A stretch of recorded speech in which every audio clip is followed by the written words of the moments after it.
Hey everyone, welcome to the main event. Today is Wednesday, June 28th. Don't want to get ahead of myself. June 28th. And thank you for joining me here today. I think it's going to be, I don't know if it's going to be a busy show. I don't know if it'll be a great show, but it will be, I think, potentially the beginning of not just an important show, but maybe an important series of shows. And I'll get into that and why in just a moment. If you're new to the channel, don't know who I am, what I'm doing behind this microphone, my name is Joe Tillman, and I am known in some circles as the original hair transplant mentor, meaning I'm basically the first guy on the planet to live stream, to document my hair transplant in near real time. And that was way back in early 2002, when I had my first of, I'll say 2 or 3 repair cases, because I've had 10 surgeries in total. But after my first 2 surgeries, then I needed to get those repaired because they were terrible. Had those in my early 90s. Went through my entire 20s, from 22 on, looking like I had bad hair transplants. Lost all my hair except for the hair transplants, and 9 years later got repaired. First surgery, drastic change. Night and day difference. I was really bald with bad hair transplants, and then I was just bald in the crown, thin on the top, and it was difficult to see the transplants. Then I had a second surgery, a little bit of crown work, a little bit in the front, some temple point work. That made a huge difference as well. And then the third one was icing on the cake. All that was the end of my repair. Everything else was just because I worked at the clinic and it was available. So why not? And worked for arguably one of the best hair transplant clinics, actually 2 of the best hair transplant clinics over the course of an 11-year career, and then decided to go independent because I couldn't stand being a consultant anymore, because what else can I do? There's nothing else I can do as a career. And I felt there was a better way to help you. So 8 years ago, struck out on my own and started building this group of doctors that I think are worth your consideration. I've reviewed them using my clinical experience, my standards, and I think that they're all fantastic at what they do and worth your consideration. So that's what I do. That's what I am as the original hair transplant mentor. And right now you are watching me.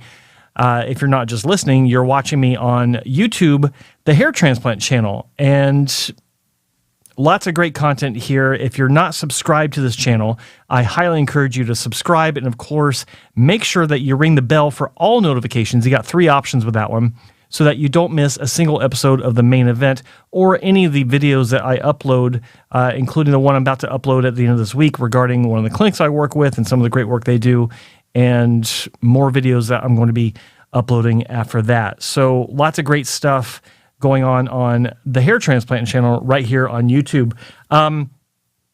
So I'm going to get into, just right off the bat, the subject of today's episode. And I got to say up front, this is not clickbait. I'm serious when I say that it could be the end of, let's see, why is this not working? It could be the end of how we get our medications. And if you've been a follower of this channel, or subscriber to this channel, or any of my my social media, you know that I am a sorry, I'm just trying to juggle a couple things here. You know I'm a brand whore. I'm a big believer in the original finasteride, Proscar, or Propecia, because that's what all generics are measured against. And none of the generics are exactly the same as the original. And I've got lots of content I've talked about with regards to generics in general, and how I feel about them. And so the problem that's developing is a lot of people simply won't be able to afford to get the medication of their choice if their choice is original name brand, Avodart or Proscar. Or I don't know about Propecia. I haven't looked into the Propecia side of things. It's been a very busy day, but I've actually been working on this since yesterday, and I've been doing some digging to put some context into this. I've been getting a lot of comments from subscribers to the Hair Transplant channel, followers on my Instagram account at Joe Tillman Official. Check it out. And the comments have to do with the shocking increase in pricing for Avodart. That's how this started. And I kind of ignored it, not ignored it, but kind of blew it off. I thought, well, different markets have different pricing. And I thought, well, maybe it's some sort of unusual circumstance that the first person that brought it to my attention might be experiencing. But then it started rolling in. Another episode, someone would call in saying, yeah, it's really expensive. Or in the chat room, which is where a lot of this has come from, people will be saying, yeah, it's a lot more expensive than it used to be, just overnight, basically. Dr. Aaron Nussbaum was my special guest on Monday's show just 2 days ago. And I brought this up, and he said, yeah, actually, I'm seeing a big increase in Avodart as well. I take Avodart, and I went to get a renewal on my prescription, and it was $900 for a 3-month supply. $900. That's $300 a month. Now, Avodart has traditionally been more expensive than Proscar or Propecia. And yes, it has always been prescribed off-label for hair loss. It has never been approved by the FDA for the treatment of hair loss. No one can advertise it as a hair loss treatment, so to speak. It has been cleared or approved by the Japanese equivalent of the FDA for the treatment of hair loss. But that's Japan. We're in North America. And so that's no shocker. But the comments kept coming in. And then a longtime subscriber and listener to the show made a comment about was it Proscar or I think it was Proscar. Let's see if I can find that real quick. I think it was Proscar that he was talking about. Let me see if I can grab that real quick. Because I do want to clarify what that was. See if it's in my comments here. I'll look on that later. But it's got me concerned. So I did some digging. And yesterday, I didn't have time to do the show because I had a lot of projects I'm working on. Got some time constraints going on, but I did some research into where Avodart's coming from right now because there were some rumors that I had heard that it had been sold off from GlaxoSmithKline, who's the original manufacturer of Avodart, and turns out it's true. So I actually called GlaxoSmithKline, and the person I got on the phone informed me that Avodart is no longer their product. Specifically, it was purchased, the rights of the name and the manufacturing process were purchased in on July 3rd, 2021. So almost 2 years to the day. Short just 5 days. June 30th, yeah. Today's June 28th. So it's almost short 5 days. It's right at short 5 days to being exactly 2 years ago that Woodward Pharma purchased the rights to Avodart. And so I thought that was interesting. So GlaxoSmithKline has nothing to do with Avodart anymore. And they referred me to Woodward Pharma. So Yeah, Milk Drinker, my Avodart says GlaxoSmithKline. It could be old stock. I don't know. And it may be a licensing deal of some sort, but they're no longer making it. Just to be clear, there is a chance that it's a licensing deal where this company has paid GlaxoSmithKline for the license, and maybe or maybe in the purchase deal, if it was a purchase deal, there's some sort of agreement where GlaxoSmithKline's name had to remain on there. This kind of thing happens all the time in sales like this or transitions like this. So regardless, it's confirmed. You can go to Woodward Pharma's website and you look it up yourself. You can see that they do have Avodart. So I tried contacting Woodward Pharma, and all I could get through to were voicemails and things like that. And I did send off some emails. As of today, was it 3:16 Pacific time on June 28th? I have not had a response. Don't know if I'll get one, but I am going to keep digging into this. One thing I did learn is just some more background about Woodward Pharma. I'd never heard of them, not that I would, but they are in the business of basically the generic side of things. That's what I gathered. But the venture, it was actually a joint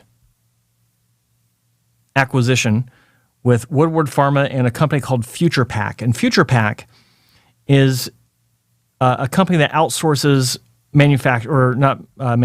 outsources packaging and shipping for pharmaceutical companies, whereas Woodward Pharma works in the generic side of things, so that makes sense. And the CEO of Woodward Pharma is Ray Canoli, and then Canoli, I'm not sure how to pronounce that. And then the CEO of Future Pak is David Risk, and they were advised by some sort of I forgot the name of the company in this purchase. So I'm looking into this, but it is concerning to me. And so for today's show, I'm going to ask for some information. If any of you listening to this broadcast live has any sort of information, or if you want to talk about the pricing changes that you're seeing, give me a call. The number is toll-free, 833-563-4247 in North America. If you're in Europe or anywhere outside of North America, use a calling app if you can, and let me know the pricing that you're experiencing. Now, keep in mind, we're talking about the legit original Avodart or Proscar. And if you're getting Propecia and you're seeing wild price increases and fluctuations, you can talk to me about that as well, because I want to know. This does not apply to generics because it's a completely different ballgame.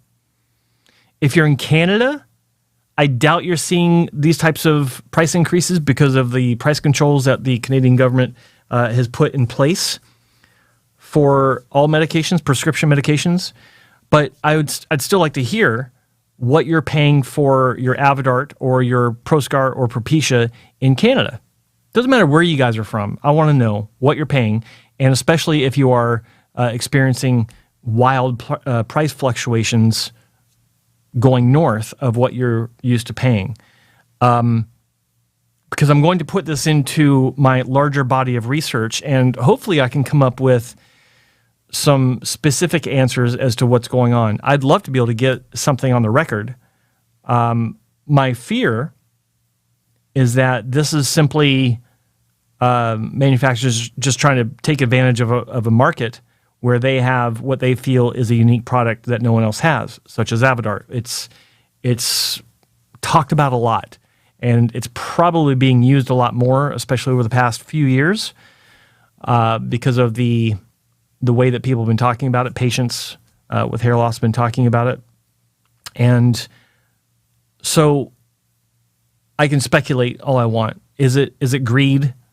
Is there some sort of shortage of raw materials? that's going on that is unique to the original? Because remember, generics and original are different medications across the board. They don't always have to have the exact same things in order to be qualified as a bioequivalent generic. If you didn't know that, that's a fact. If you're a subscriber to the channel, you already know about this because I've talked about it many times. So let me know what you guys think. Give me a call. It's toll-free 1-833-563-4247. Phone line is open. I'd like to know your opinion on this. Even if you don't have any input for your own experiences, I'd like to know your opinion, what you think of this. In the chat room, a lot of people watching today. I appreciate everyone being here. Someone pick up the phone and talk to me about this. The conversations in the chat room are great, but I want your direct feedback. I'll get to the chat room here in just a bit, but the reason why I'm bringing this to you is because I want you to be aware of a potential issue that's developing. Because I would really feel compromised as a hair loss sufferer and a patient, medically and surgically, if what I've come to rely upon for the past 21 years, is no longer within reach. Now, for me, like I said, here in Canada, we have price protection, so Proscar isn't going to cost me $400 for a month's supply. It's not going to happen. But I'm concerned for you guys. Is this something that's going to prevent some of you from acquiring the variation of finasteride that you have come to rely upon? Because generic is not always the answer. Now, there are some generics out there that are fantastic and they work wonderfully for a lot of you. I'd say probably most of you. But some of you are experiencing hair loss while taking your finasteride and you don't realize it's because the particular generic that you have was switched out at the pharmacy without you even realizing, which happens all the time. And it's just not as effective. I'm losing hair my finasteride stopped working. I used to say that's not really the way it works, but yeah, it is in some cases because the generic has been switched out. So sometimes it doesn't work as well as the other generic. There's no consistency from one generic to the other, and sometimes even the same generic might not be as have the consistency that you would expect from the original manufacturer.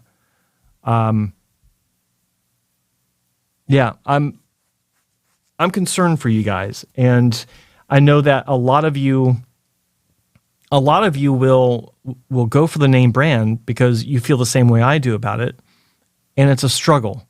It's already a struggle for some of you. When I've talked to some of you about getting Propecia or Proscar, which is what I'm on as a standard, and you've told me, yeah, I can't.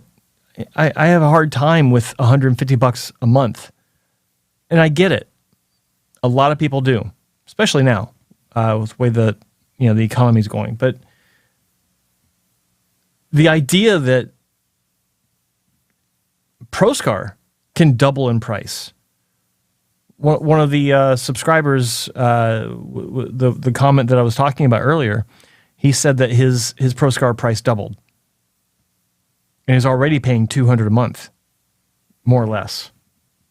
See if he's in the room. Yes. Dante Manelli. New York area, the name brand Proscar and Avodart have doubled for 30 pills. Yeah. Yeah. So, Dante, give me a call. Let's talk about it. Milk drinker, I'm concerned because I literally just started Avodart yesterday. You might not need to be concerned because I know you're in Europe, and I know a lot of European countries have price protections. So maybe you're okay. Maybe you're fine. The U.S. doesn't. I just realized, I think I know why I don't know about Propecia. Yeah, I don't know about Propecia, but I think I just realized maybe Avodart specifically. I can't say why Proscar. Maybe Proscar as well. Maybe they have risen in price. I'm just spitballing here because of the target market. It's for benign prostate hyperplasia, which means if it's prescribed for those, then insurance will cover a lot of that for a lot of you. If it's prescribed for hair loss, it's not. That makes a bit more sense, where these companies are just trying to capitalize on the fact that insurance is paying for it for a lot of you. So I don't know. Hair boutique, maybe a new biz for you, Joe. No thanks. I don't want to get into pharmaceuticals, at least not the official ones. Anyway, yeah, guys, pick up the phone. As always, I'm not going to sit here and talk to myself. And this is a call-in talk show, and so chatting. I love you guys in the chat room, carrying on your own conversations and helping each other, but this is a call-in talk show. There you go. Got it. Hey, you're on the main event. What's your name? Where are you calling from? Hi, this is Neil from Boston. Hello, Neil. How are you? Doing well. Doing well. I have a question about these deals that these countries make with the manufacturers. Mm-hmm.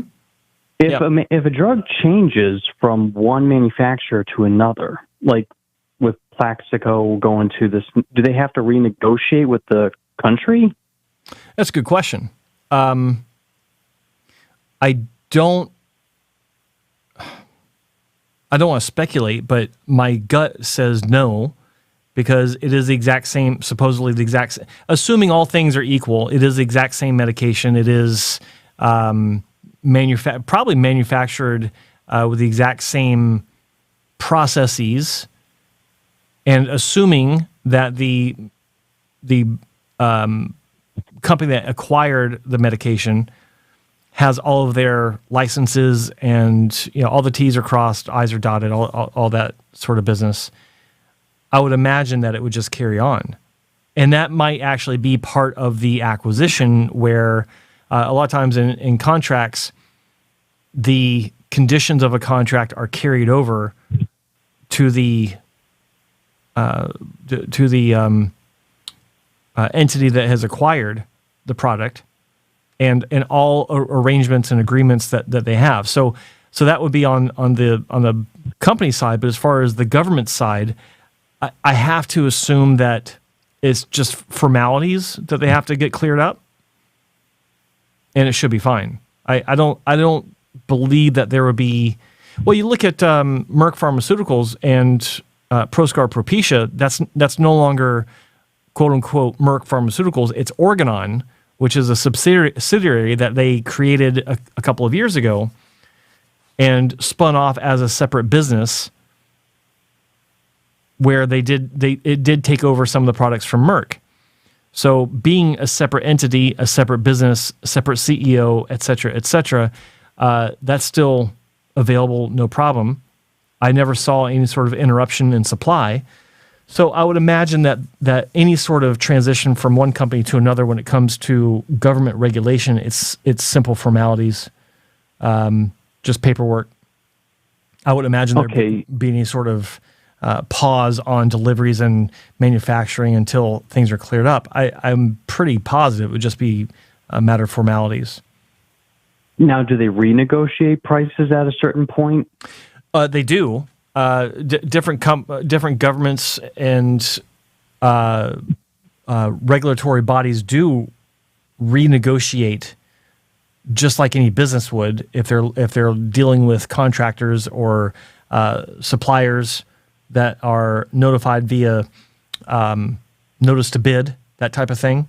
But when it comes to coming into a country where the manufacturer is in a different country, I'm positive that and that country has price controls. I'm positive that they're constantly reviewing these things and I don't think it's renegotiating so much as it is just reviewing the terms and making sure that, assuming that everyone's on the up and up, making sure that the arrangement is in the best interest of that country's citizens. Okay. Well, I'm going to ask some more questions about these negotiations. So, hypothetically, Avodart has a generic right now. I always believed, and I think this is what I learned a long time ago, the reason why the prices are lower and they have to negotiate is because the patent laws don't apply to the outside the United States if a drug was made in the United States. Any country, if they wanted to, could just make a generic, and even though it'll be a competitor, so they have to negotiate with the country. Well, don't make the generics. We'll just sell you what we have, and we'll negotiate a price. Well, if those countries wanted to, they could just say, well, we don't have to listen to your patent laws. We'll make whatever we want. We know the ingredients. We can get a hold of it, and we'll make our own generic. There are some countries like that, but they're on the they're generally recognized as unfriendlies. There is U.S. patent law, but there's also international patent law, which is recognized by the majority of developed countries. And if there is violation, then the manufacturer goes to that country and their court system and takes a violator to the cleaners. It's pretty straightforward. Okay. There's U.S. patent law, but there's also international patent law, which most companies, if they're getting a U.S. patent on something, they're also simultaneously applying for an international patent as well, which is just as valid. So, well, that makes it so puzzling to me, because why is there are some countries where they're paying like $7 for Avodart when over here it's like $900. How are these countries able to negotiate such a cheap price? Well, I can't say it's.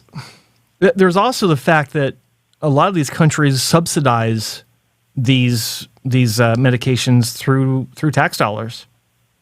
Like the citizenry of that country is paying for all these medications, paying the difference on whatever the negotiated price is, and I'm certain that the pricing is significantly reduced if the manufacturer does want to sell into X country or Y country in the first place, but then there's further subsidies through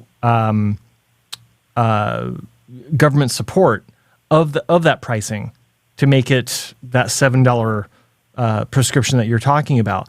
Mexico, I don't profess to know the details of this, and I am speculating. Some of it I have a general idea about, but you look at Mexico. Like, how many times have you heard someone saying, "Oh, I can go to Mexico and on vacation and pick up 3 boxes of Avodart or Propecia or whatever for $15," and it's the real deal. That's true. And don't quote me on the $15, but something ridiculously cheap compared to what you get in the States. I saw Canada, a movie like in Canada, it is all these medications are significantly cheaper here than they are in the States. That's why you have Canadian pharmacies online, .net, .com, whatever, and variations of that name, where people are trying to get cheaper medications. They're not necessarily coming from Canada. It's just a domain name that someone snagged, but it is to capitalize on the fact that Canadian pharmacies are cheaper than their U.S. counterparts. So I guess this is another question kind of related to the whole negotiations. Given that Avodart already has generics available, they can't take them to the cleaners now for making a generic because the patent's expired. Yeah. These pharmaceutical companies, just for the brand, though, could just say, you know what, generics are available. You can do whatever you want with the generics now, but we're going to charge you for brand, and that's what it's going to cost.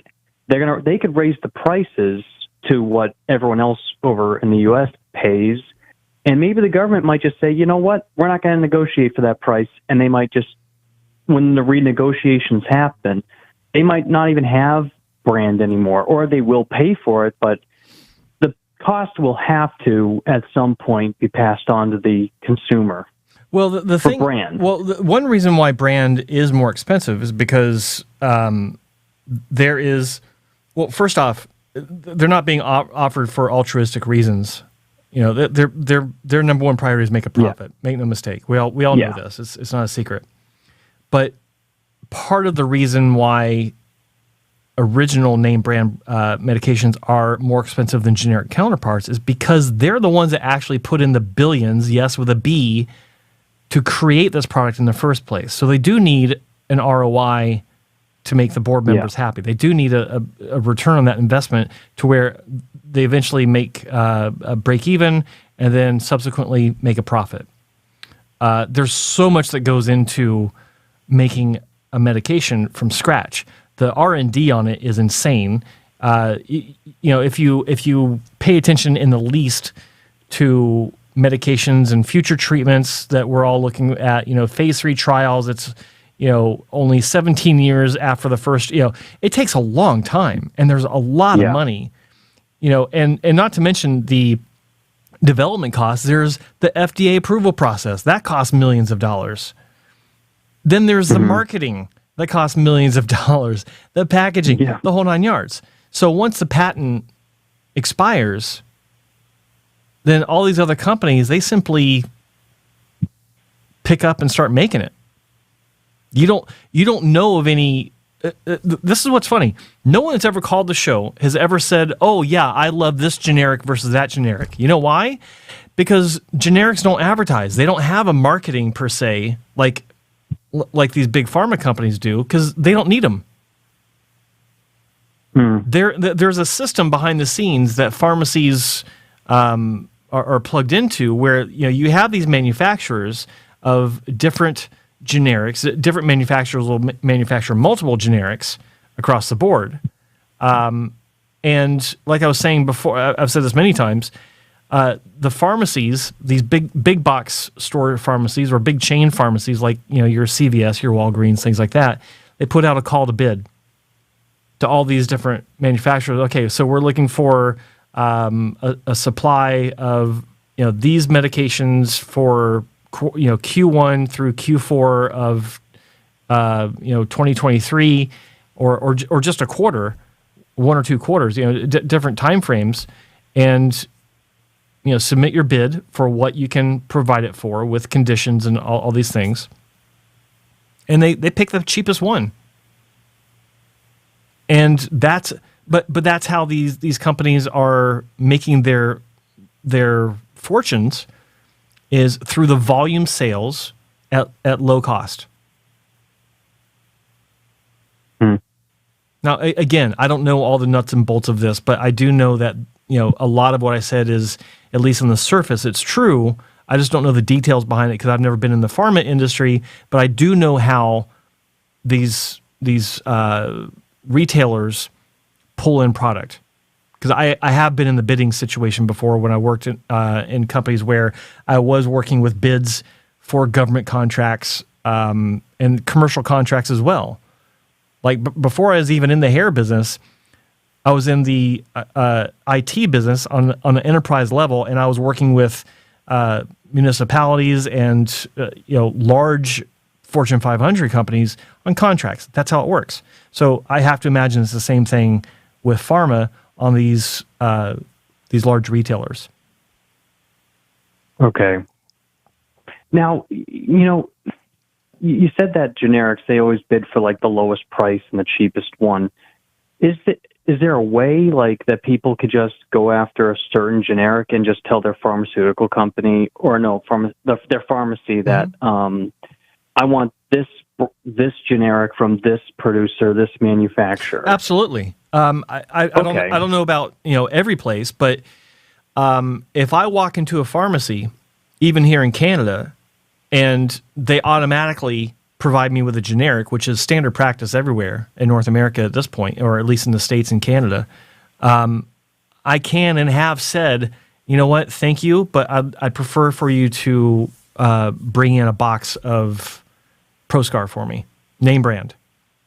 And some pharmacies actually would fight it, not tooth and nail, but they'd say, oh, we don't get that, and your prescription said finasteride. So, we can provide you whatever. So you can actually go to your doctor and say, look, can you rewrite the script for me where it says 5 milligram Proscar, no generic substitutes? That's a designation that a doctor can write that can eliminate the possibility of your pharmacy giving you a generic alternative and then pushing back if you try to get the name brand. I know that because I've done it. I've helped to facilitate countless prescriptions where this exact scenario occurred. It's like, you know what? Sorry, let's try this 5 milligram Proscar with a note, no generic substitutes. Bingo, worked every time. Yeah. Yeah, I'm thinking maybe one way to maybe improve the quality of the generics is to have competition for the generics. Well, there is competition for generics. There's a lot of companies that make generics. The same generic. But, like people known competition. Like nobody says, "Oh, I want this precise generic manufacturer." They just take whatever they give them. Of course, because no one's really aware of the difference between one generic and another.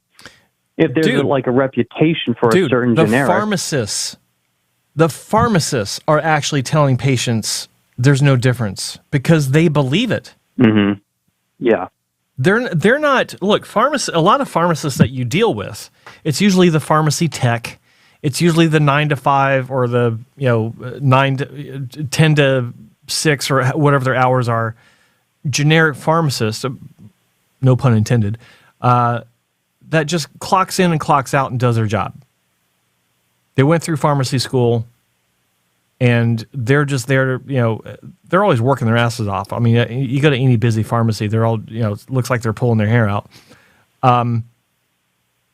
And all they're doing is dealing with the prescriptions and ordering stuff. And because it's always controlled chaos behind the counter at a pharmacy. Every time I've been in one anyway. They're not actually dealing with the larger ordering picture or the larger picture in general when dealing with suppliers and wholesalers, distributors, things like that goes on in the back end. They have nothing to do with it. So they're oblivious to any of the issues that I've talked about. The ones that are aware of what I've talked about are the owners and the people that actually work higher up in these different pharmacies or pharmacy chains that deal with this kind of stuff. This all started when I started getting calls from people saying, quote, my Proscar stopped working, unquote. Verbatim. Many times. And I've told this story before where it was actually a patient on Avodart it was Proscar, that first told me that his Proscar stopped working, and I sat down and we drilled through the scenario. I talked to him for like half an hour trying to figure out what was going on and just, spitballing things and, trying to, reassure him. Like he was losing his shit. He was really upset because he didn't know what was going on. And he had a great surgical result. And I've seen this, and one of the worst things for me to experience as a professional in this industry is to see a patient that has gone through the trauma of losing their hair, go through the process of figuring out what they can do and what works for them for stopping their hair loss, going to get surgery, having a great result, only to see it start to fall apart again before their very eyes. A second time. No one really talks about this. To lose your hair again is fucked up for a lot of people. It's like, it was tough once. Imagine going through it a second time. No one should. I'll just say that much. So, long story short, too late, I know. I realized, I didn't realize, but I asked the one question that kind of opened up this whole subject for me. And I said, have you changed your source of your Proscar? And he paused and he said, yeah, I did. It's like a light bulb went off. It was like, oh shit, really? Okay, hold on, tell me more. And he had been getting it. I think I specifically remember him saying that he was getting it from CVS, so brick and mortar, down the street. And then, speaking of Canadian pharmacies online, he thought, well, I'll save some money. I found this pharmacy online that seems to be in Canada, and they ship to, it was in California. Yeah, I'll just order that and save a bunch of money. Bingo. That was it. In fact, the online pharmacy, quote unquote, was probably 25 minutes away from my house. And I did some digging, and it wasn't coming from Canada. This is why I said earlier that the domain might not actually be for a Canadian pharmacy. The call center, or the people that they were talking to, was in Canada. The product was coming from India. Drop ship. So I told him, throw it in the trash, go back to your local pharmacy, your CVS, get another prescription, or go to your doctor, get a renewed prescription, go back to CVS and refill it with name brand, and call me in 6 months. He called me in 6 months. He's like, damned if it didn't come back. My hair's fine now. Thank you. That was it. That was what opened up this whole subject for me, and why I started to look into this, and I started paying attention to people saying my Proscar stopped working, or my Propecia stopped working, and then my Avodart stopped working. First question, are you on generic? And or did you switch from name brand to generic, or are you on generic and switch to a different generic? Almost always, not every time, but the vast majority of people said, yeah, something changed. Either, any one of those scenarios happened. Sometimes they didn't know because they weren't aware of the brand. We'll call it a brand, but the name of the box that was generic before, they don't remember that. And they look at it and like, okay, well, it says such and such. I don't know if I was getting that before. Sometimes they'll dig in their trash. Like, yeah, actually, okay, it is different. They'll find an old box or somehow they find out what it was. And yeah, so if I were to guess, I'd say 90% of the cases that I've talked to where their quote unquote Proscar stopped working or finasteride stopped working, there was some sort of change in the source. Be it a manufacturer, be it name brand to generic, be it some sort of online location, what have you. So that's how this all started for me.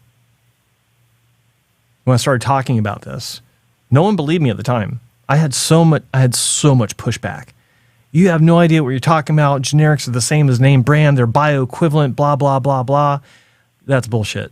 Bioequivalent does not mean the same thing. Bioequivalent means it met the bare minimum standards that is required by the FDA to claim bioequivalency. What exactly is the standard? It's different for different medications. It depends on the number of patents that applied to the medication.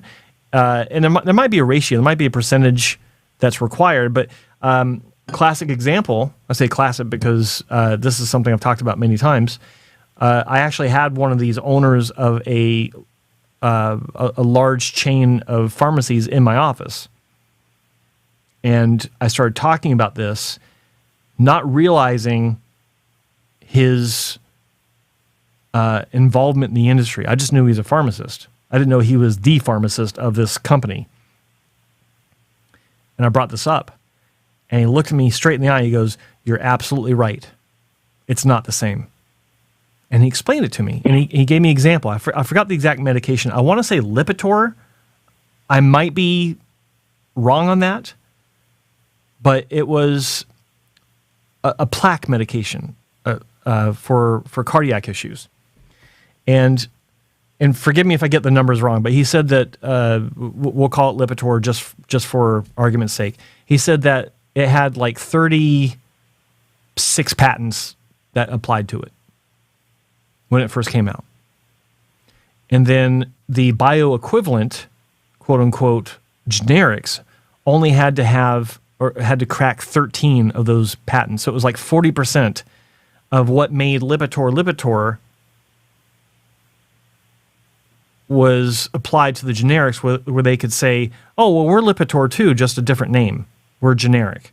We're bioequivalent. No, it's not the way it works. Or it's the way it works, but it's not the way it should work. So that sealed the deal for me. I was just like, well, that makes perfect sense, unfortunately. Do you think increasing the standards for these generics would mitigate the risk of having these issues where patients, the medication stops working, quote unquote, stops working? Look, there's so much that can be done. Upping the standards is a very broad net to throw onto this, because you are dealing with. Okay, well, let me explain this. So, in order to sell into the States a medication, it doesn't matter where the manufacturer or the company is, they fall under FDA authority. Which means that the FDA actually goes to the manufacturer wherever they are, Germany, India, Timbuktu, doesn't matter, and they will actually perform inspections, quality control, things like this. But the way I understand it, the way it was explained to me by people supposedly in the know, is that these aren't pop inspections. These are planned months in advance. There's no surprise, make sure that you're conforming to our regulations types of visits. It's, let's plan this out. Okay, we'll be there on such, there's no surprise to it. So just throwing this out there, if a company, even if a company thinks that they're doing everything right, if they have word that they're about to be tested on that in more ways than one, then they're going to do a quality review of their own operations and say, okay, everyone, time to tighten this thing up. We got people coming. That can help to grease the wheels, as it were, to keep things rolling. People show up. It's like, okay, yeah, looks good. You're doing everything right. They're gone. Okay, guys, we can relax. No, it's not like that, verbatim, obviously, and exactly like that. But it's the equivalent of that. And maybe there is some funny business going. But as far as the standards, upping the standards, that would require, on a governmental level,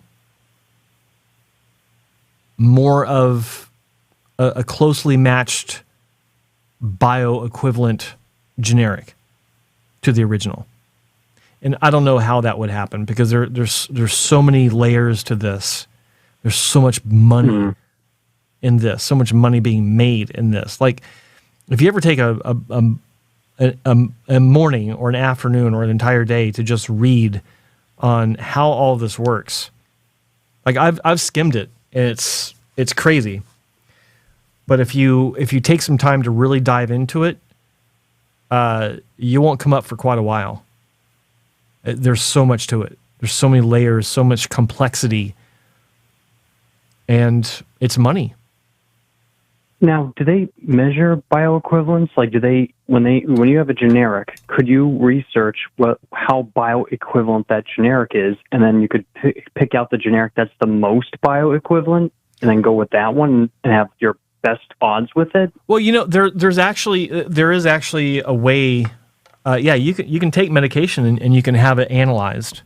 Like if you as a consumer, as a patient, really wanted to drill down on this, if you can get access to now this would be pretty tough to do, but if you could get access to samples, or boxes of generics from multiple manufacturers, you can hire a lab.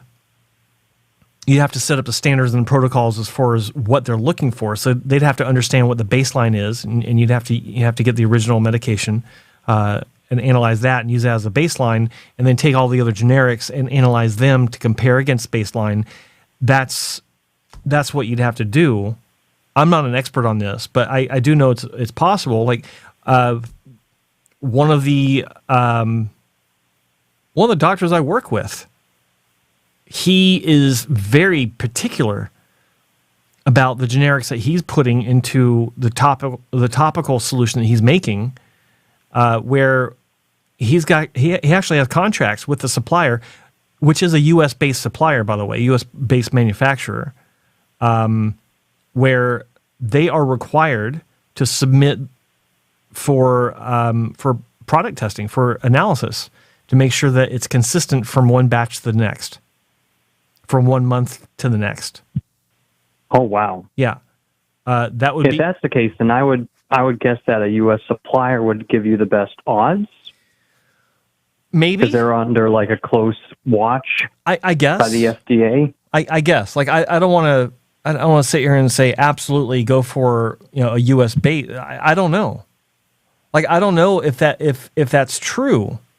I know that the Israeli company Teva, they supposedly, just based on my exposure to patients that have been using their generic, has always been good. I don't recall any patient telling me that their Teva product never worked for them, or that they never had any sort of response to it that I can recall. I could be wrong, but I don't recall any.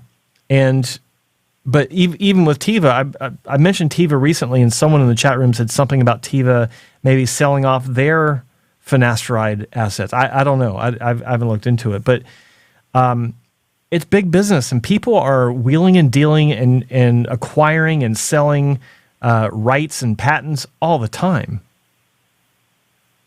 All the time.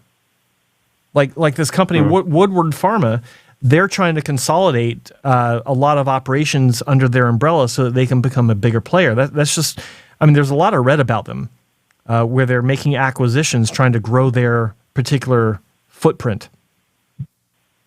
There was an article I saw where they're moving some manufacturing to Puerto Rico,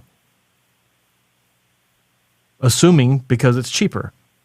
And I believe I believe, I could be wrong now that I think about it, but I believe there's a decent amount of pharma manufacturing in Puerto Rico already. So I don't know. But there's a lot of deals being made all the time. And big business in general, like it's, tech sector, bio sector, biotech sector, industrial machinery, like all these big business, they're always doing things, acquiring businesses and products and patents, and it's just business. But what I'm concerned about is how this is affecting my subscribers, people I talk to, people I care about people getting the right medication for whatever their ailment is, whatever they're trying to treat. But this hits home for me because I take it too. And again, like I'm fine, but a lot of people won't be if this is going to be permanent or God forbid getting even worse. Like like doubling of $200 a month for something that's already quite a lot. It's already got like $200 a month for a 30-day supply of Proscar or Propecia. That's significantly higher than it used to be several years ago. But to double in a short amount of time from 200 to 400, that means that a lot of people have just said, I actually have to switch to a generic because I can't afford an extra $200 a month just for my hair pills. And I get it. I totally get it. Go ahead. I use Propecia, and I've seen a slight increase in price, but nothing like massive. Yeah. I actually think that it will mostly be Proscar and Avodart, simply because I think these pharmaceutical companies are thinking, well, the insurance companies, this is meant for people with benign prostate hyperplasia, whatever it is. Hyperplasia. Yeah. BPH, and they're thinking, well, the insurance companies, they're going to cover most of the cost increases anyway. So it's not going to get passed on to the consumer. And there was this guy named there was a guy named Martin Scarelli who increased the drug price massively on a parasitic drug, I think. Yeah, I mentioned him the other day. Yeah, that was mainly used for like HIV patients. And one of his defenses for increasing the prices, I mean, he went into talk about how pharmaceutical companies don't really make profits. It takes forever for them to make profits because the cost to make the drugs are so expensive and the FDA approval process is so expensive. They need like venture capitalism and to like help them. And it's a huge risk. I mean, the drug doesn't make it, then it's a major loss and it could kill a company completely. Yeah. And his main defense, though, was, well, I don't believe an insurance company is going to not take on most of the burden here and condemn someone to death, basically, because they can't afford life-saving medication. So he thought that, you know, it's going to go on to the insurance company because this is one of those medications where insurance companies would get a really bad rap if they just didn't cover any of that increase. Because I actually like looked into that guy a little bit more to kind of get the full story. Because you know how the media works; they paint him as like the most evil guy in the world. Yeah, and he did some bad stuff. I'm not going to lie, but it's kind of interesting, his story about how he was actually trying to like get more money to this company so they can make more drugs that are like better and everything. Mm-hmm. And I feel like. I think the whole FDA process and how expensive it is and how risky it is to, make a drug and the risk of failure being so great, you almost have to make the prices as high as they are to justify even going out there and, taking that risk of failure and potentially killing your company. Because I invest a lot, and one of the things that I, look into is pharmaceuticals because they're pretty much the highest risk, highest reward companies. You have these like $4 or $5 companies that are trying to work on some like Alzheimer medication, and once it hits, it goes up to $200, and it's like, oh wow, you really made bank off that drug. Yeah. But of course, most of them, they fail. They go to zero. Yeah. You lose all your money. Yeah. So it usually just comes down to the money. Mm-hmm. And there's a lot of politics involved, and it's hard to pick a side and pick a reason for everything because it's so complicated. Yeah. But that's all I really had to call for. No, it was I appreciate the call, and it was a lot of good content there because I think that you asked some great questions, and I hope that I provided some accuracy with my answers because this level of pharma isn't my wheelhouse. I know a lot about the surface level stuff. But I know some about the deeper level stuff, but not a lot. I do know how, the contracts and calls to bid and things like this, and the patents and the generics and I do know about this a little bit.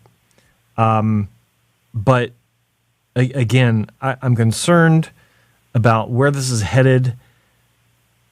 If it's permanent, if it's true all over the place, I don't know. Maybe, I need to look about Propecia itself directly. Maybe that's not being impacted as much or at all. Well, I hope not. Yeah, I hope not too. Like it's already fairly pricey, but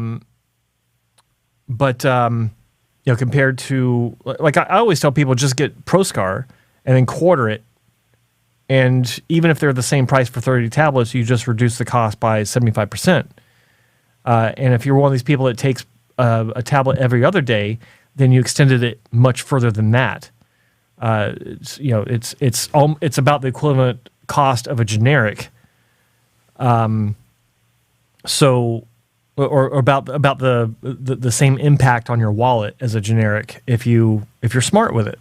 So we'll see. I don't know. Maybe some callers or people in the chat room. Guys in the chat, sorry I haven't been paying attention, having a great discussion here. But look, I appreciate your call. I really do. And yeah, keep listening. Right, thank you. This isn't the only episode about this. Like I'm going to dig some more on this. And maybe I can get some help from some people that might know a bit more about it, can help shed some light on some of this for me. But I will be digging and try to get, maybe I can get some direct information from Woodward Pharma themselves. We'll see. I don't know. But stay tuned. Thanks for calling. Right. Thank you. Take care. Bye. Toll free, 1-833-563-4247. Someone just tried calling. We dropped the call. You can give that a call back or give that a shout back. It was area code 818, which is LA. Love to hear from you. Give me a call. See what's going on in the chat room in the meantime. Thank you, Hair Boutique. Guys, by the way, thanks for being here. And while I'm talking to you, I'm going to remind you, please hit that like button. Can use the support. And if you're not a subscriber to the channel and you just came across this in the suggested feeds, suggested live streams in your feed, hit that subscribe button, because I could use the support, but that means that 10 minutes later, you'll be able to interact with everyone here in the chat room, which is a fantastic community that's been growing with the show. And I appreciate everyone in the chat room sharing their information, opinions, things like that. So yeah, subscribe. Hit the subscribe button and you can partake in that chat room 10 minutes later. That's the way I got set up, so that you got to be an actual subscriber to be able to participate. Toll free, 1-833-563-4247. I'm here to answer your questions and talk more about the Avodart / Proscar pricing crisis. Dun, dun, dun. I think that's the way I'm going to name the next video that I talk about this, or the next live stream. I don't know if it'll be tomorrow. Depends on what I can find out. I am going to be digging on this. It's kind of funny. When I called GlaxoSmithKline, it was maybe 2 seconds after I mentioned or started to mention why I was calling, that the young lady that had answered the phone said, "Let me put you on hold. I'm going to switch you to someone that can be in a better position to answer your question." Wow. I was actually pretty surprised how fast she wanted to get me off the phone. And then I was transferred over to another line, and I don't think it rang. It went straight to voicemail, and there was no one's particular voice. It was like an electronic, please leave your name and number, blah, blah, blah. So I'll get back to you soon. I haven't heard from him. And I tried calling Woodward Pharma several times today, and that didn't work out either. And what's funny is on their website, they're talking about how great their customer service is. I actually called their customer service line. No one would pick up. Maybe my number's on a blacklist now. I don't know. I didn't. Wait, did I put, did I hide my caller ID? I don't remember. I don't think I did. Anyway, toll free, 1-833-563-4247. Toll free North America and worldwide using the calling app of your choice. If you're on Skype, yeah, it does cost. You got to have a balance on your Skype account. Cheap bastards, put some put €5 on your Skype account. Give me a call. Jay Jones, if no one calls you, you should start cold calling people randomly or people I know. Quick story, without naming names, but a friend of mine, who he's older than me, and we go way back, shared with me 2 days ago a photo of himself after he shaved his head. And this is someone that has been in the industry. He's been taking Proscar for many years, and he's had a hair transplant as well. He actually had his hairline created so that he could wear his wig or system behind it. He's one of the few people I've ever known that's actually done that. And he, after 40 some odd years, I think it's right at 40 years actually, or maybe 39 years, he shaved it. And he told me, I didn't have time to talk to him in depth, but this is all through text. But he said, actually, I'll read the exact quote because it made me feel good.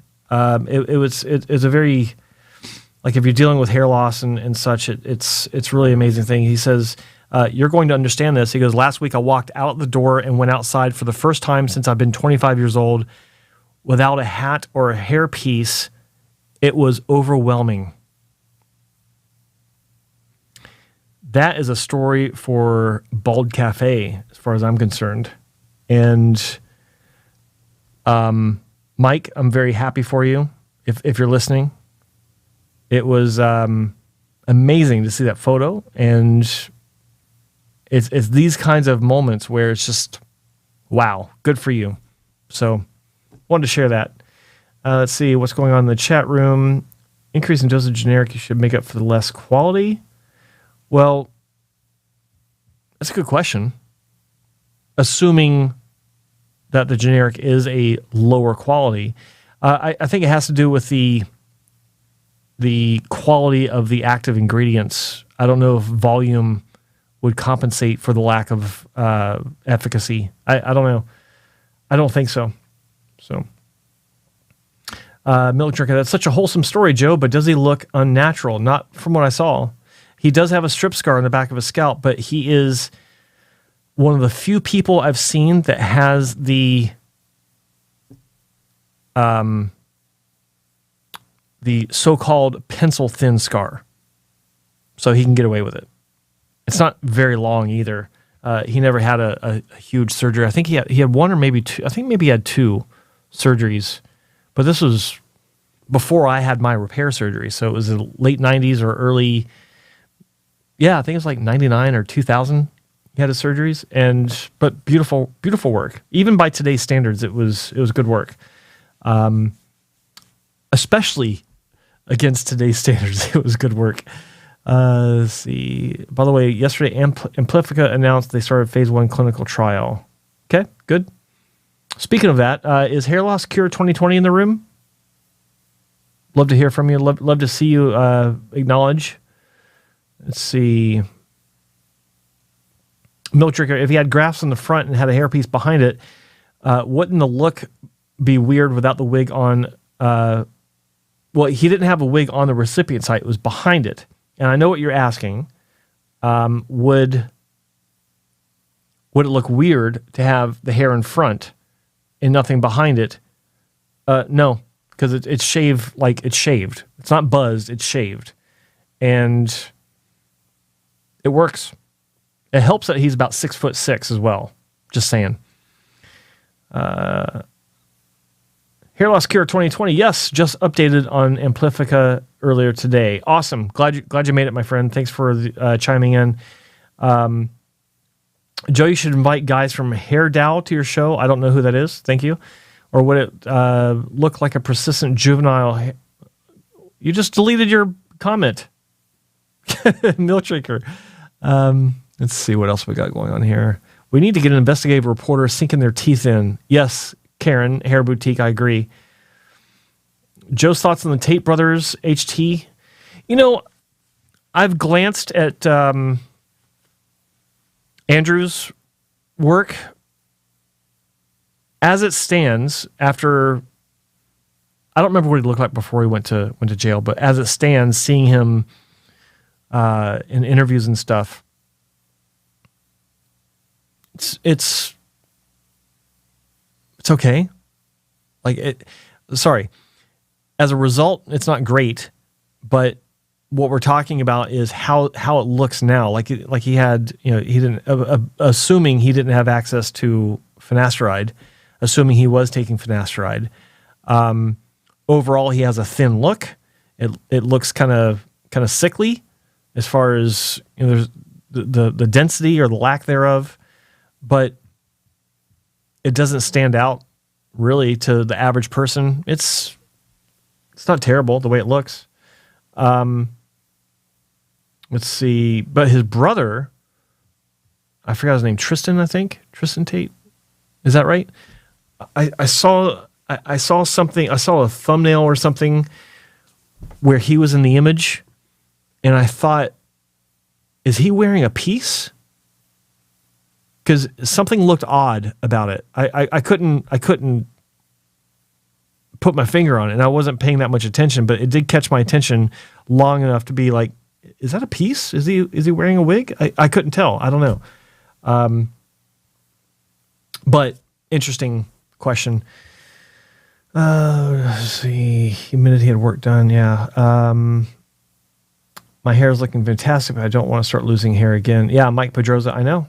Okay, Milk Drinker. Dr. Rasmus speaks of persistent juvenile hairline where guys keep the front but lose hair behind. It's natural. Could this mean front-loaded patients can still look natural if they thin behind? Yeah, I was waiting for you to ask that question from Monday when Dr. Aaron Nussbaum was on. The problem with that, it depends on how it's done. But the problem is, and I was addressing this a little bit earlier on Monday's show, a little bit earlier, 2 days ago. You still need to have that fine hair in the front, the wispies, for it to look 100% natural as a low hairline. Because the hair that you're transplanting, it's all terminal, or you want it to be terminal, and assuming that you have... Here's the actual argument. Assuming you have a low hairline placed the way that you'd want it to be placed, which is high density, and then you start losing hair behind it, the reason why it doesn't look natural is because people that maintain their juvenile hairline don't actually maintain their juvenile hairline if they're losing a lot of hair behind it. Their juvenile hairline will still degrade in various ways, through miniaturization, through loss of density, through some recession. Like, you look at Dr. Nussbaum. He's a great example. He has a ridiculous hairline. Let's be honest. But you could see in the live stream, and he even talked about it, how he's seeing some areas that are degrading with age. He's like 35 years old. Like, he's young in the grand scheme of things. 35. I think he's 35, maybe 36. He's been with me a couple years now. And there's a process to that hairline degrading that would match with the loss behind it. It's kind of hard to describe, but there was a video I did where a guy that I used to know, he lost the crown bad. And people that are really into hair restoration, where they're always noticing people's hair, they would look at him and think that he had a hair transplant. He didn't. He was slick bald in the crown. It was actually a really big crown as well. And while it wasn't full density on top, it was enough to style. And his hairline had receded, but it was a strong hairline. But it was also weak. The hairs are miniaturized. They were much finer throughout the top of the scalp. So it's not just the hairline. It's how it has to look with time. And a transplanted hairline is a lot less likely to degrade aesthetically, like I was talking about, if the rest of the scalp goes over time. Like maybe 20, 30 years, depending on how old you are. It can some, depending on the quality of the donor hair. But no, that's not going to look good. That's why. It's not about so much the recession. It's about how it degrades in its place as the rest of the hair behind it falls out. And it also depends on how the hair was placed. So if it was properly blended into the scalp, then it's even less likely to look terrible. But if it's brought up to the edge and there's not a broad transition into the existing hair with lower density, if it's more of an abrupt demarcation, yeah, that's going to look terrible. That'll look terrible. So I hope that answers your question. Oh, boy. Let's see. Lines are open, people. Toll free, 1-833-563-4247. It is 4:20 Pacific time here on Wednesday, June 28th. Let's see. What else we got going on? Some questions here. Yeah. Let's see. Hello, HT, or hi, World of Music. Let's see. Where are the likes, by the way, people? Hit the likes.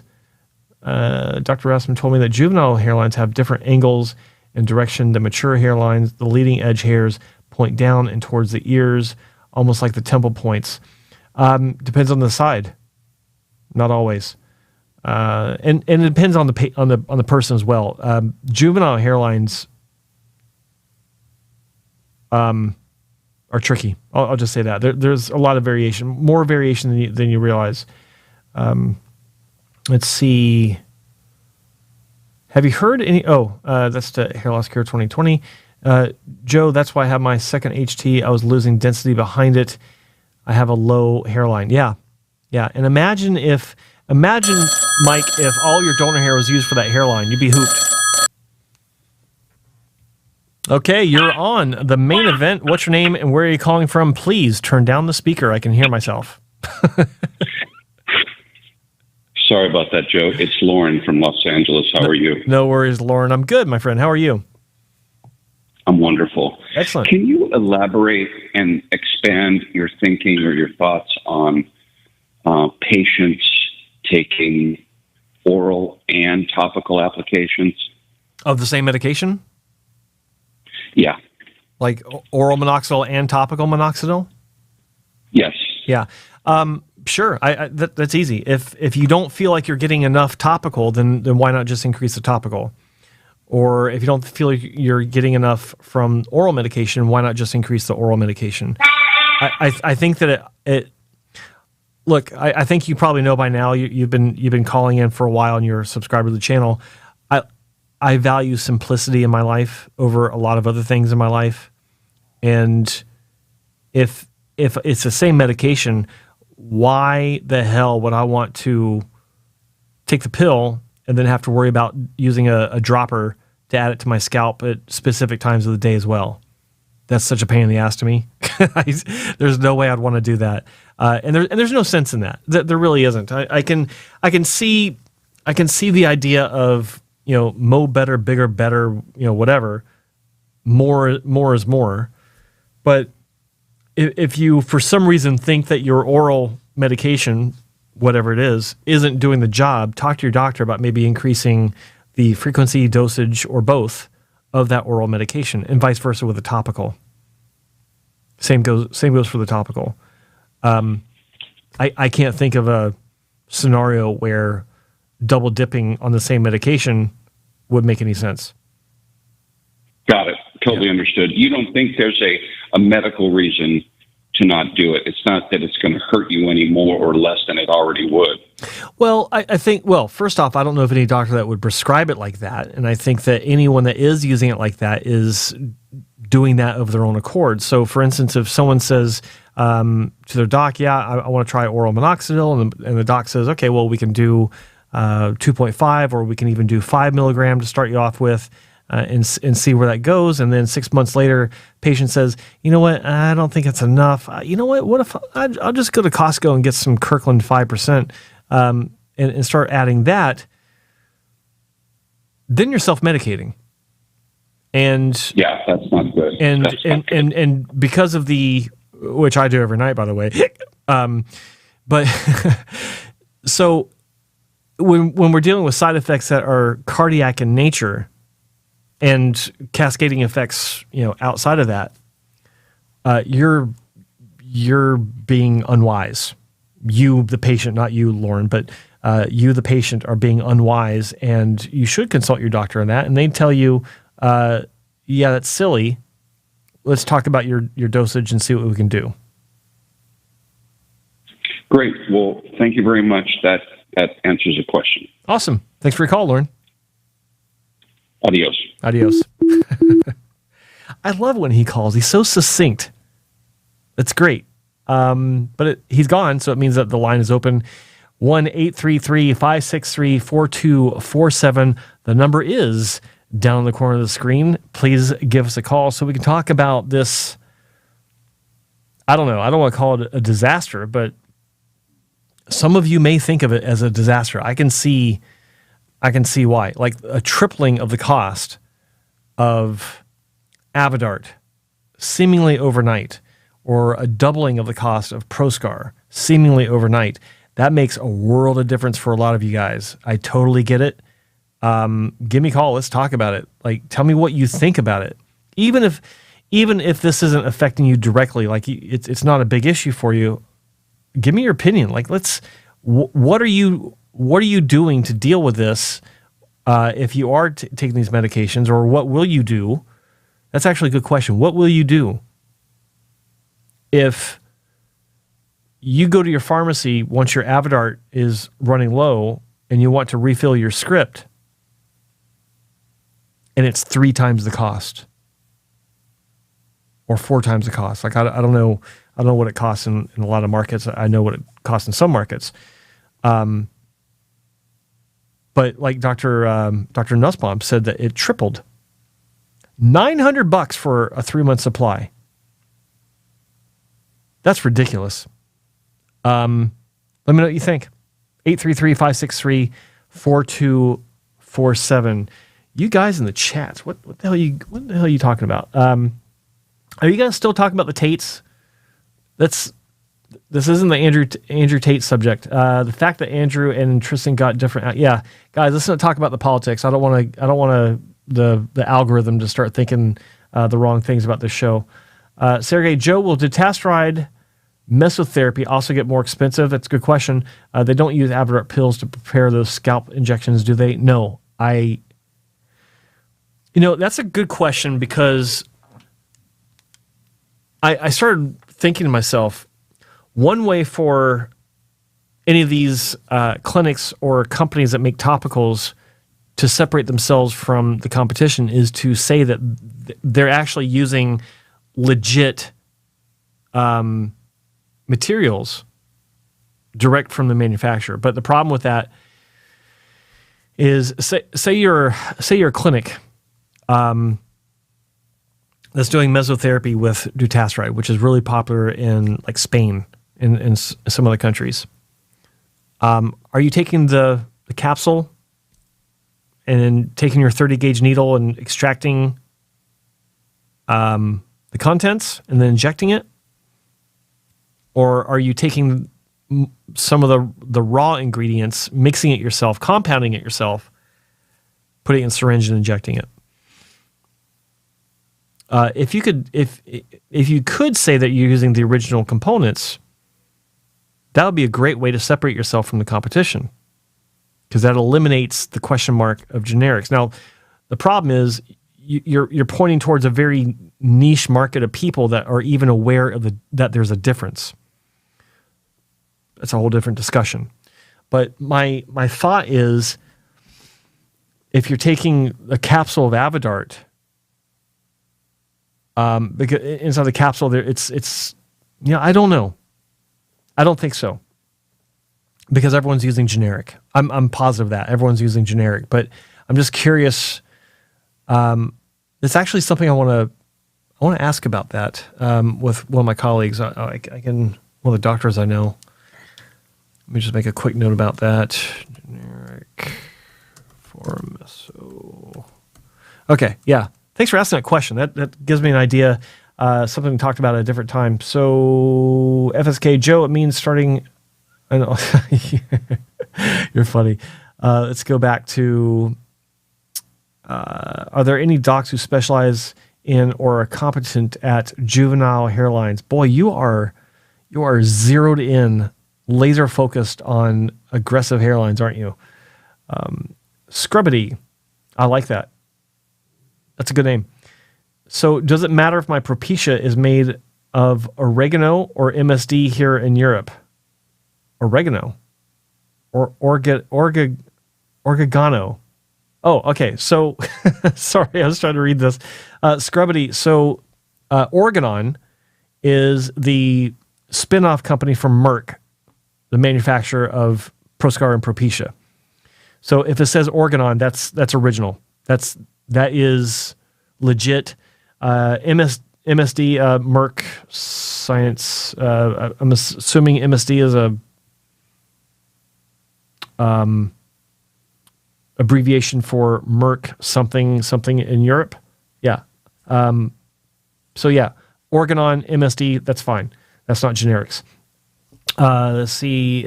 It's like everything's going up. Yeah, that's true. Have you read my question but didn't answer?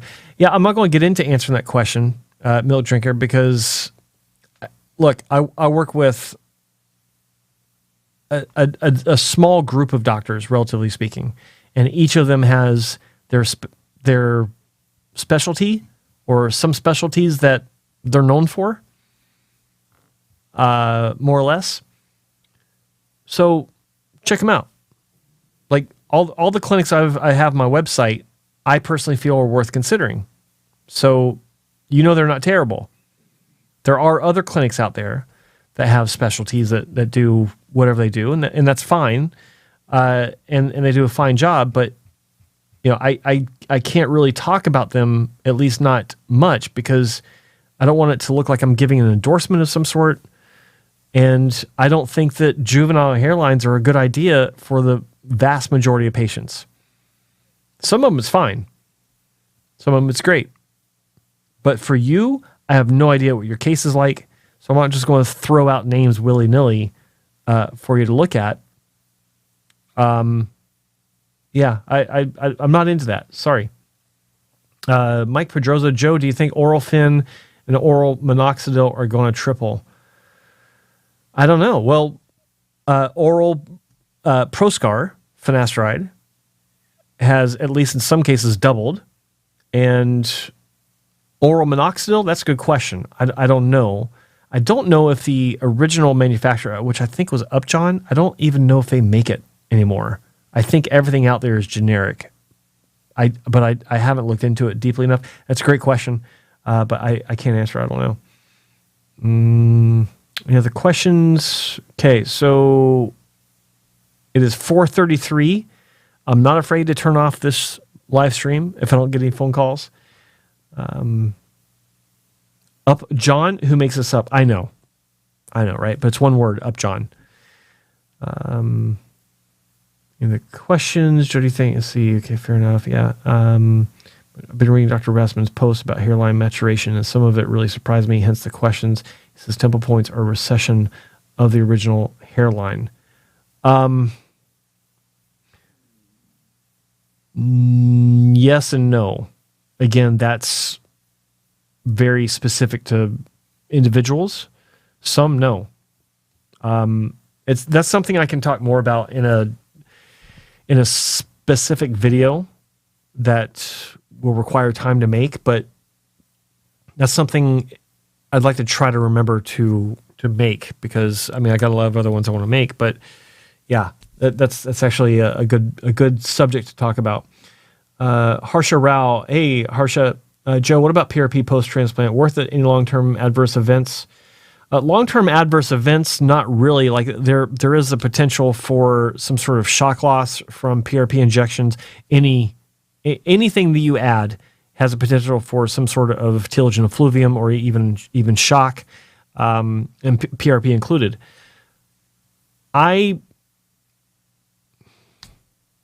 don't see. It's not that I don't see anything wrong with it, but I'm a believer in clean surgery. I'm a believer that if surgery's done right from A to Z, or A to Z for my Canadian and UK friends, that you don't need anything like that. And in fact, if you introduce something like that, it doesn't really make a difference. If it's a week earlier that you see some results, do you even know that you can get a week? It's like, I don't, I wrestle with it sometimes because I know that it can help some patients, because there's an argument. It's like, well, what if it's not done right A to Z? What if there were some deficiencies in a surgery where PRP might actually help to reverse the effects of that deficiency, whatever it may be? There is that.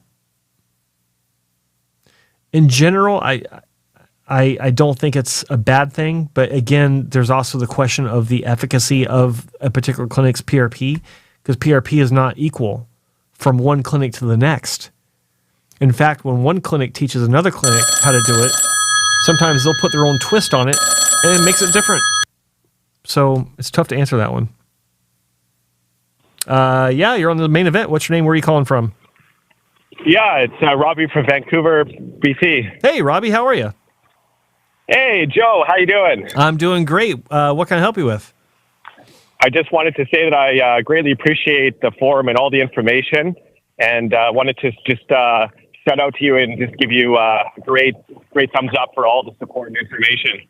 Well, thank you. I appreciate that. Do you have any opinions on the potential massive increase in pricing for Avodart and or Proscar?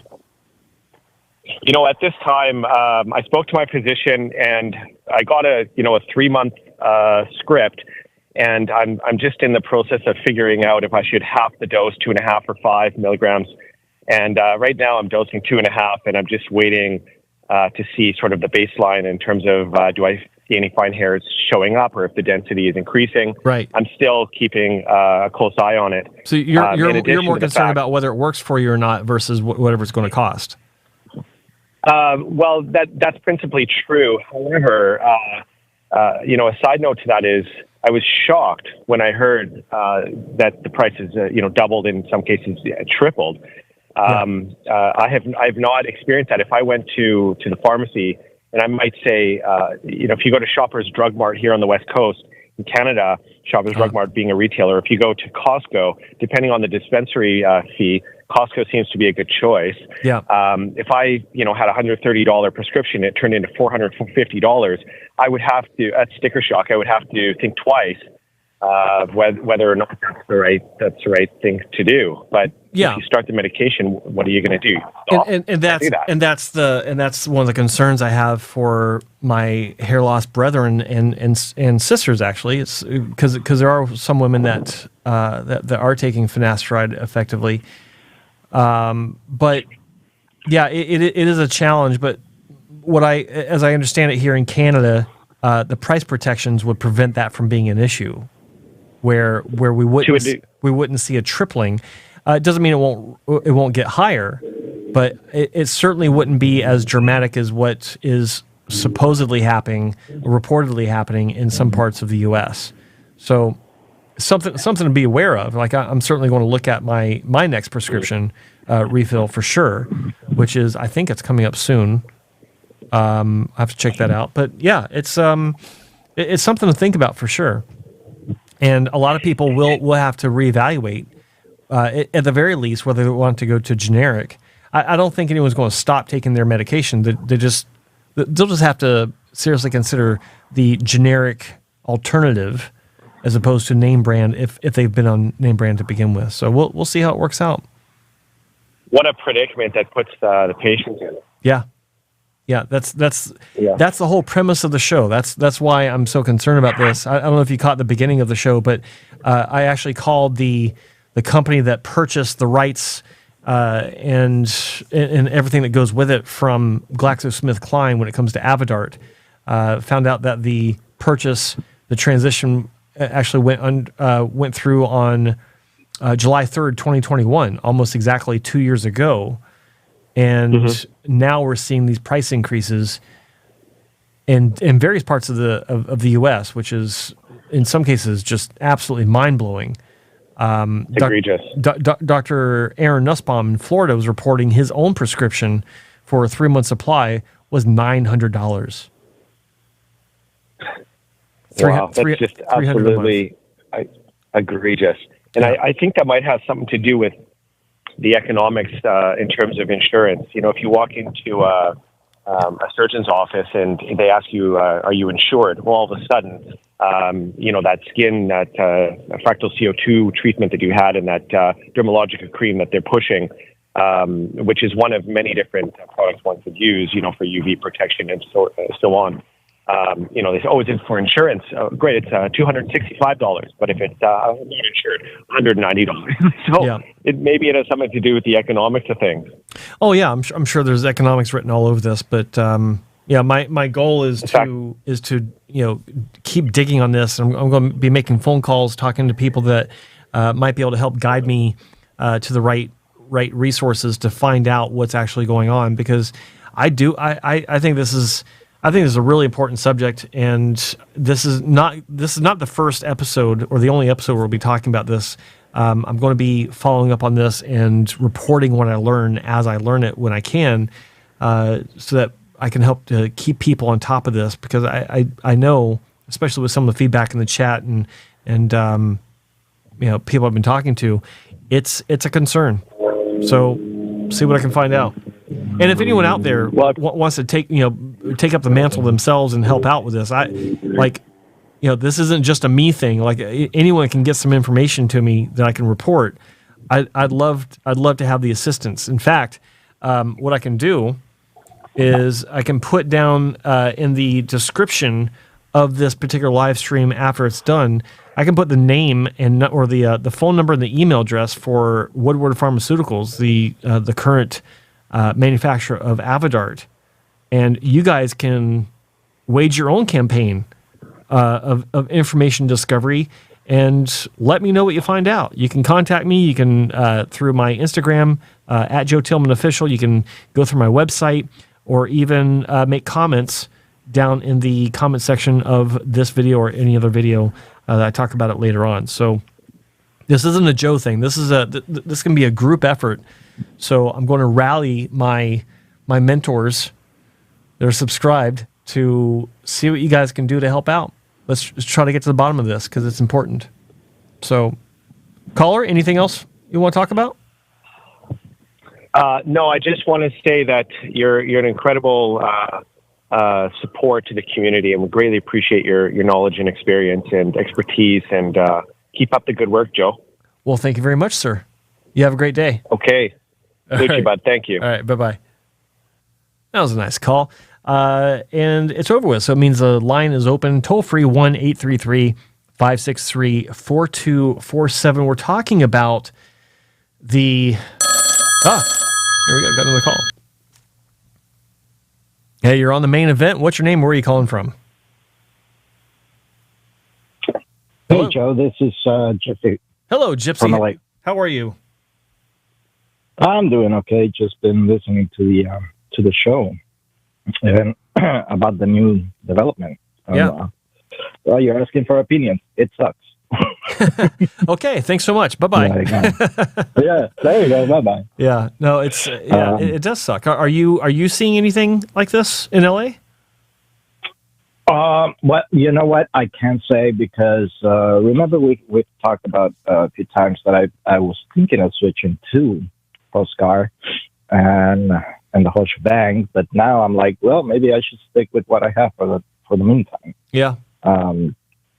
So I'm a generic, and I'm on a subscription thing with HIMSS, and I'm like, well, I pretty much was going to make an appointment with the doctor this week or next week, and have that taken care of to go on brand name. But just looking at what's happening, it's just it does give you a little bit of pause. Say, of course. Well, what's going on? Yeah, it's not just an issue of one box costing whatever it costs above and beyond what it used to cost. It's committing yourself to that ongoing cost because you're locked in. Like you just said, you're now rethinking your ideas of switching because of this potential cost increase. I can't imagine being, well, I can't imagine actually, because I've been thinking about myself, but being in a position where you're having a hard time affording it to begin with. Mm-hmm. There are a lot of guys out there that are, like, especially younger guys that haven't, started their professional life yet, where they're making some decent coin. They're still struggling going through college, maybe waiting table. Like, I used to do that. I know how terrible that can be. Or, hell, working in fast food or something. And every penny, every nickel counts. And so if your medication is just like, wow, it's almost like I'm having flashbacks of 60 Minutes from the early 1990s when they're talking about the price of medications for seniors being jacked up. It's like that all over again, but for hair loss sufferers. It's like, what the hell, And I totally agree. And you know what? I mean, I think it's been mentioned quite a few times, but that one venture capitalist who acquired that drug and then increased it 10 times, and that, I think the only reason why he got in trouble and the only reason why that didn't work was because the type of medication that he acquired. And I know it was used for HIV, and there's tons of advocate groups. And plus the state is like, well, look, it increased 10 times. We cover for a lot of people. We're not going to cover that. So, price gouging, they got involved. And that, we don't have those kinds of groups. We don't have that kind of delicate type of condition where it's life and death. So I don't think there's going to be an upheaval about this or anything like that. And, the only thing that I can think of is that, they are doing it because they can, number one.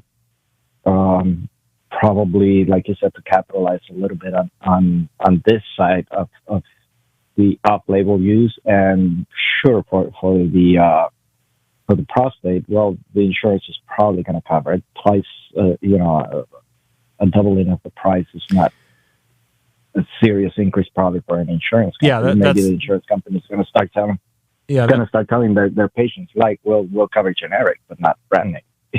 Well, and that's what I was originally thinking, that the thought process was that the insurance companies will absorb this, but there is the potential that that they won't, that they will, as they do in most cases, push generic as opposed to name brand. Like that's just the way it is. They're trying to save money too, and there's this whole, I don't know, I don't want to call it fraud, but there's this whole I think personally a sleight of hand with this bioequivalency moniker that isn't actually what people think it is.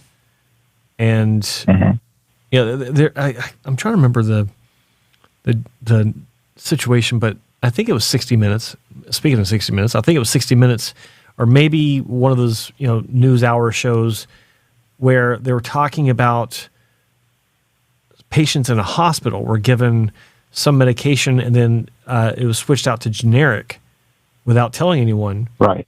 And there were some serious problems, and no one knew why until they realized that it was the generic. Now, I don't know if it was specifically that generic because of problems that they had, or because it was just generic in general. Like I don't remember the details on that, but there's a lot of evidence out there that supports what I've been talking about for years now. And so it's just, it's just a bad situation. And I'm hoping that it is simply the prostate version of finasteride that's going up. I'm hoping that people that are brand whores like myself, that Propecia isn't going to, go crazy as well, because it is indicated for something else instead of, prostate health, even though it's the same medication. We'll see. Time will tell. I'm going to keep digging on this and see what I can bring up. Yeah, and if this guy's maybe it is a subsidiary or maybe not. We don't know the details of what this other company is specifically. We're not privy to that. But if they had which company? Well, the one that just acquired. No. It is in and to itself. It is unto itself its own company. And okay. Sorry, did you say Proscar or Avodart? I'm sorry, Avodart. Avodart, yeah, it's its own company. It's not a subsidiary of anything that I could find. I dug. I may not have dug deep enough, but I think that they are their own company, and they're trying to. I don't know if you got this earlier, but I believe I saw evidence that they're trying to increase their footprint in the industry by acquiring more brand name medications, and their partner company, which is also in on this acquisition, is a packaging and delivery logistics type of company called what was it called? Pull this up again. Future Pack, PAK. Okay. LLC. It's a contract manufacturing packaging company servicing the pharmaceutical industry, and they're both in Detroit. So, well, the only thing that I can think of, also another reason why they might be doing that, is because they have some financial backing for this acquisition. Oh yeah. Well, of course returns. They did. Of course they did. Actually, there's another company called Born. Let's see, hold on. I think I still have it up here. Born Partners. They advise Woodward Pharma on branded pharmaceuticals acquisitions and $125 million of financing. So yeah, there you go. So they probably made a deal for a quick ROI, or at least some guarantees or something like that. Yeah, but they can do it in the States. Because otherwise, even if they increase it in other places where there's price protection, what are they going to do? They're stuck with that. And here in the States, it's a little easier to get away with it in that sense. Yeah.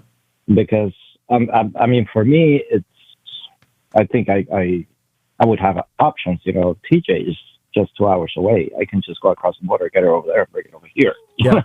I don't think it's going to be super expensive over there, because if they do it, they're going to lose pretty much all the Mexican base. That's what I was talking about earlier. It's like you can, Mexico has different policies as opposed, or with regards to pharmaceutical pricing. I'm assuming it's some sort of price protection that they have in, where they take care of most of the pricing for their citizenry, just like Canada does.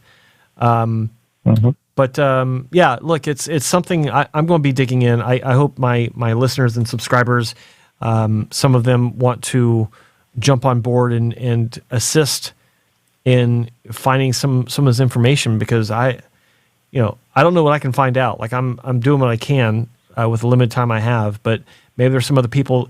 Actually, maybe some of my listeners are actually tied into the industry in general and can use some of their resources to dig deeper. I know people, like, I just need to get a hold of them and see if they can help me. Like, I know a lot of people actually, so I'll see what I can do. But look, Gypsy, I appreciate the call. I'm going to be wrapping things up. It's always nice when you give us a call and give us your input and your thoughts. In the meantime, my friend, you have yourself a great evening, and we'll talk to you again soon, okay? Sounds good. All right. Thanks. Bye-bye. All right, so winding down with, let's see, there we go, unplugging the phones. My voice is getting a bit hoarse from talking, and I do need to get back to my other activities and duties. My dog is just, come here, come on, there you go. My dog is dying for some attention. This is my dog, everyone. Yes, I know. All right, she's a good girl. Go away. So that's it, everyone. I'm going to go ahead and wind down. I appreciate everyone giving their opinions in the chat room, and you guys having your conversations. I see Mike Pedroza dishing the deets on his PRP sessions. That's nice. You guys are great. I appreciate you guys having your own conversations and discussions in the chat room. Helps make everything lively. And of course, everyone that did tune in today, thank you for tuning in and watching even part of the broadcast. It all helps. And I'd like to thank Hair Loss Cure 2020 just because I love what he does. And I'm glad that he's around to help keep on top of future treatments that are beyond Avodart and Proscar, Propecia, and oral minoxidil. Because one day, maybe we'll need them more than we need what we got now because they'll be far less cheaper. Who knows? Anyway, I'm going to wrap it up. I'm probably going to be back tomorrow. What was tomorrow? Thursday the 29th. No promises. We'll see. Got lots to do. But maybe I can have an update on this or something else. We'll see. But you don't know unless you're subscribed. Hit the subscribe button and ring the bell for all notifications so you know if I'm on tomorrow. Thanks for watching, everyone. Bye-bye.